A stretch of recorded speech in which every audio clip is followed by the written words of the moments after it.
Their pain point is how much it's costing them to insure their employees, which it's gone from 27,000 for a family to $37,000 on the Mhm, average. mhm. And when you talk to them, you also have to say, look, payer, I'm going to just call him payer A, is a national payer. In many markets, pays independent practices less than Medicaid, Mhm.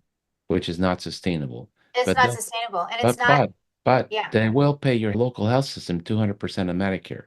So Mhm. once all of the private practices are gone, your costs are going to quadruple Yeah. because you're self-insured.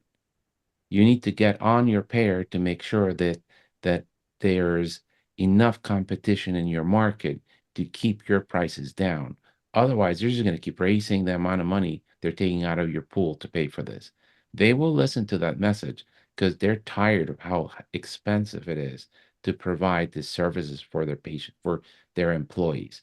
And to them, they can't drop it because they need that to recruit the best of the best. Not only they have good salaries, but they have great benefits, and that's what Well, attracts the best of and the that best. takes us to where we really should be going in They primary are. care, I think, which is direct to employer. Okay, yes, that's a whole other model. And yes, that I Yeah. love that idea. So we have a slight disagreement on this. I don't think we're going to be able to get to it Yes, because we John I has are. a have to meeting go in to three a meet. minutes. All Okay. right, we're going to have to call her back for the second Now we're that going to Herb just do this ignored. quickly. When I hear value-based care, I hear Obama era, we can't afford to pay for Medicare in the hospital care, in the emergency room. We need to transfer that into the primary care office, decrease the amount of money we spend on chronic illness. And our end goal is to decrease the amount of money we spend without doing harm. That is not possible in pediatrics because we're down to the bone in what we're being paid.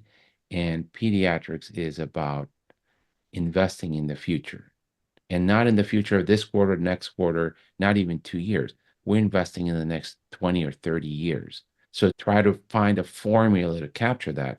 It's very difficult. But I So, think you have a different idea of what value means. What is so, that idea? so value-based care is looking at cost spent, right? And what value you're getting out of it. But I think the difference in my viewpoint is it still applies to pediatrics. You just have to lengthen the amount of time that you're talking about the value. Okay.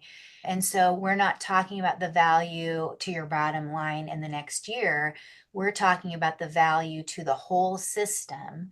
And that may not be measurable in dollars per year, right? That's measurable in employability, somebody actually being successful and not dropping out of high school, someone not ending up in a substance abuse program, preventing childhood trauma. All of the things that we do in pediatrics have value, but they have value over the lifetime.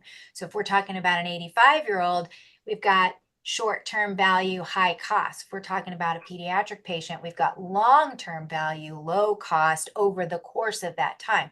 But the preventive care that we do in pediatrics is expensive, especially vaccines, for example, right? And the time that we spend with families doing education and trying to prevent trauma, the mental health care that we do, it's all very time intensive. The reality is we have to measure that value differently. So I believe that value based care and paying for valuable care is the right direction to go in pediatrics. It just can't be based on annual shared savings.